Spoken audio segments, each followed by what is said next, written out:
হল ছাড়ার নির্দেশনার পরে আমরা স্টুডেন্টরা স্যারদের সাথে কথা বলেছিলাম এবং তাদের আমরা স্পষ্টভাবে জানিয়ে দিয়েছি যে অন্যায় যে দাবি এবং অন্যায়ভাবে জোর করে আমাদের যে হল থেকে বের করে দেওয়া হচ্ছে এটা আমরা কখনোই মানি না এবং আমরা সিদ্ধান্ত নিয়েছি যে আমরা হল ছাড়বো না।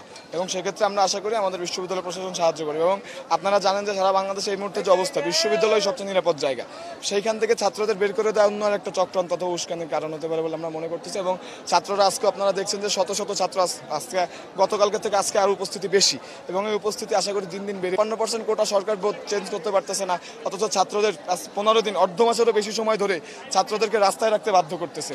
সেখানে তো আমরা প্রধানমন্ত্রীর কাছ থেকে একটা বক্তব্য আশাই করতে পারি। আগেরবার 18 সালে যেমন একটা বক্তব্য দিয়েছিল, একটা বক্তব্য দিতে গিয়ে প্রধানমন্ত্রীর এতই সমস্যা হচ্ছে, আমরা প্রধানমন্ত্রীর কাছে এই কোশ্চেন রাখতে চাই এবং আমাদের যে আন্দোলন চলতেছে এটা ইনশাল্লাহ চলবে। শিক্ষার্থীদের দাবি হচ্ছে, আমরা এই যৌক্তিক আন্দোলনের নাম ছিল প্রথমে কোটা নিয়ে, কিন্তু আমরা ঢাকা বিশ্ববিদ্যালয়ে কি দেখতে পেয়েছি, আমাদের মতো যারা সাধারণ শিক্ষার্থী, যারা রাজনৈতিক কোনো কার্যক্রমে জড়িত না, তাদের উপরে কিছু সরকার কর্তৃক লেলিয়ে দেওয়া গোষ্ঠী হামলা করলো। এর পরবর্তীতে কি ডিসিশন আসলো, ইউজিসি থেকে কালকে ঘোষণা আসলো সাধারণ শিক্ষার্থীরা পড়াশোনা করতে পারবে না।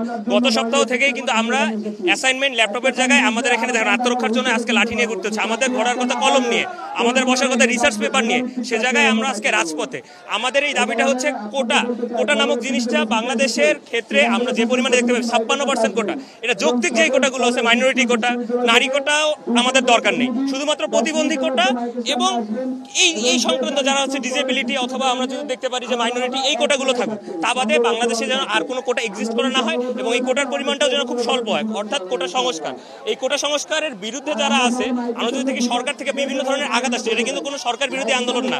আমরা চাচ্ছি যেটা যৌক্তিক আন্দোলন, সেই যৌক্তিক আন্দোলনটাকে মেনে নেওয়া হোক এবং ছাত্রদেরকে আবার ফিরিয়ে নিয়ে যাওয়া হোক এবং ছাত্রদের যেখানে অবস্থান করার জায়গা, তাদের শিক্ষা প্রতিষ্ঠানে থাকতে দেওয়া হোক, তাদেরকে যেন জোরপূর্বক হল থেকে বের করে না দেওয়া হয় এবং ইউজিসি যেন এই ঘোষণাটা প্রত্যাহার করে নেয়, ছাত্ররা যেন শিক্ষাঙ্গনে ফিরতে পারে।